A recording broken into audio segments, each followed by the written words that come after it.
দীর্ঘ ৬ ঘণ্টা অবরুদ্ধ থাকার পর অবশেষে পুলিশের বিশেষ নিরাপত্তায় সচিবালয় থেকে বের হয়েছেন অর্থ উপদেষ্টা সালাউদ্দিন আহমেদ। পুলিশের একটি বিশেষায়িত ইউনিট বুধবার রাত ৮টা ১২ মিনিটের দিকে সচিবালয় থেকে তাকে বাইরে নিয়ে আসে। এ সময় আন্দোলনকারীদের সাথে পুলিশের ধস্তাধস্তি হয় বলে খবর পাওয়া যায়। তবে তার আগে বুধবার বিকেল থেকে অর্থ উপদেষ্টাকে অবরুদ্ধ করে রাখেন সচিবালয়ে আন্দোলনরত কর্মকর্তারা।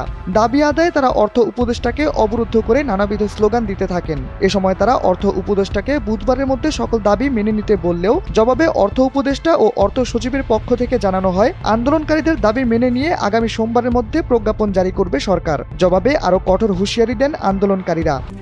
RICL TMX, যুগের পর যুগ স্থাপনা থাকে মজবুত। তারা বলেন, এর আগে রেশনের দাবিতে অর্থ উপদেষ্টাকে অবরুদ্ধ করা হলেও তখন তিনি আশ্বাস দিয়েও আশ্বাস রাখেননি। এছাড়া সরকারি চাকরিদের জন্য মহার্ঘ ভাতা চালুর ঘোষণা দিয়েও সরকার তা কার্যকর করেনি। সবশেষ তারা 20% সচিবালয় ভাতার দাবিতে আন্দোলনে অংশ নেন।